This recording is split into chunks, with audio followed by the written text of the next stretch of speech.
Hello everyone, I am Walking the Cow, and in this video we're going to take a look at Aztec Challenge on the Commodore 64. A fun little arcade style game which gets you hooked quickly and has some of the best C64 music that you'll ever hear, and all created by one guy. Aztec Challenge was released for the Commodore 64 and developed solely by Paul Norman, who was a musician for many years before turning his attention towards computers. Apart from Aztec Challenge, he's also known for another game that we'll take a look at in another video called Forbidden Forest. He originally had the idea to make Aztec Challenge for the Atari 2600 home console, but when designing the game, it soon became clear that the game was going to be too technical for the 2600 to handle. The game eventually appeared and was released in 1982 for the Atari 8-bit family of computers, then released again with some minor changes the following year, but these games were nothing like what would eventually become the 1984 Aztec Challenge that we're going to look at today.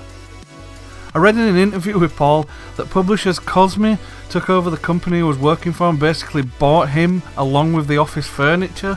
He even lied about being able to program on the Commodore 64, and after being hired had to teach himself, something which he did by creating the game Forbidden Forest.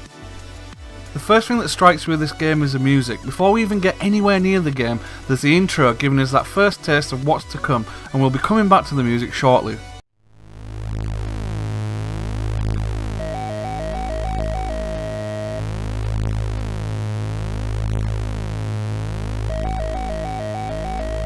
After that, you're asked to choose whether you're playing a 1 or 2 player game, and then you're met with a description of the upcoming level which you'll get before each stage. All that's left to do is to press that fire button and to dive straight into the game. Level 1 sees you frantically running the gauntlet while avoiding spears being thrown by guys lined up on either side of you. Spears will come flying towards you from left and right. They'll either be high, which requires you to duck, or they'll be thrown low and you'll have to jump. I can't stress enough how easy this game looks when you're not the one playing it. You get a little sound cue that the spear is heading your way, and then about half a second before the spear appears on the screen. As you get closer and closer to the pyramid, you'll see it begin to grow in size. This is a really simple but effective way of creating depth, a clever little trick, along with the music which starts out simple but then evolves the closer you get to the end of the level, something it does throughout the game. The music is also incredibly effective here and gives you a sense of how well you're doing, as well as making things feel tenser and tenser as the music grows. It really does sound epic, like something from a film rather than a game.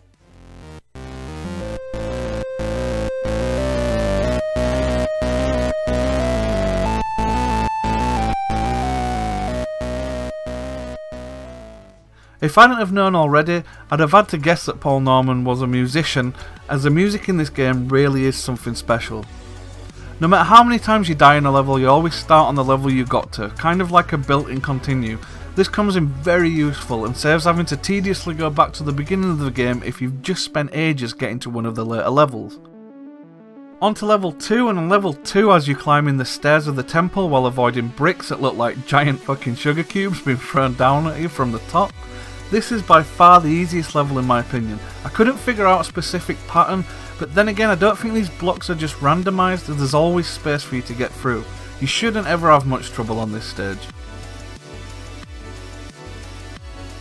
On to level 3, and level 3 is where you'll have finally made it inside the temple and have to run through the rooms avoiding more falling bricks and more of those damn arrows.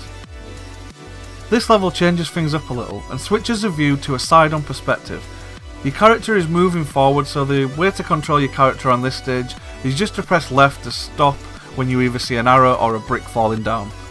Some of the screens you can even get past on this level without even doing a thing and just leaving the guy to run through. I say guy, but I'm not sure which sex you're supposed to be, as the cover art shows a woman, and also this guy who looks like he's dying not to laugh.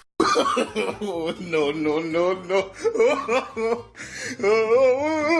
Level 4, titled Vermin, is pretty similar to level 3, and this one you just use a combination of high and low jumps to avoid rats, snakes and spiders. Level 5 sees you working your way across the final room of the temple, which is covered with floor tiles. Some will instantly give way and you'll have to start again, and so it's more of a memory game than anything. It can get a little frustrating, but it's one of the easier levels. Level 6 is by far the level that I struggle most with. Again, it sounds really simple. You're swimming forward through a huge lake while trying to avoid piranhas. I can't tell you how many times I saw this simple but effective death screen. every time the piranhas decided to bite my ass. It also took me a while to work out that you had to keep moving forward to progress, so I spent ages just in one spot avoiding fish. Luckily by this point in the game I figured out that the music is an indicator of how well you're doing as it slowly grows and gets louder. After surviving piranha infested waters, you're onto the last stage, level 7, which I probably spent as much time on as the last level. On this level you're constantly moving forward on a bridge between two mountains. The aim of this stage is to avoid the gaps in the bridge by using the correct combination of low, medium and high jumps depending on the size of the gap in the bridge coming towards you. I think I swore at my screen more times on this level than I've sworn at any game in over a decade. I kept getting so far and then losing it by making silly mistakes. Finally, I managed to get through this bastard of a stage and sat back ready to enjoy a nice ending. Maybe a quick picture saying well done, you fucking made it, but no, the game works in phases. What you've just been through was the phase 1 out of 4, with the stages getting even harder as you progress. I never got there myself, but I heard that the last few stages are in the dark, making things extra difficult. To be honest, I'm not complaining. It took me about 40 minutes to get through the levels the first time, so this game really does give you a nice long playtime, which isn't bad for a budget game costing under £2 on its initial release back in 1984. Reading around online, Aztec Challenge seems to get mixed reviews, though most seem to be through people who had positive things to say. C64 magazine, for example, gave it a 72% score, stating that the graphics and the animation were laughably bad, but said that they found it oddly enjoyable. Aztec Challenge also saw a VIC-20 release. Not only that, but a game entitled A VCS Tech Challenge was released as a limited run for the Atari 2600, the very console that Aztec Challenge was originally intended for.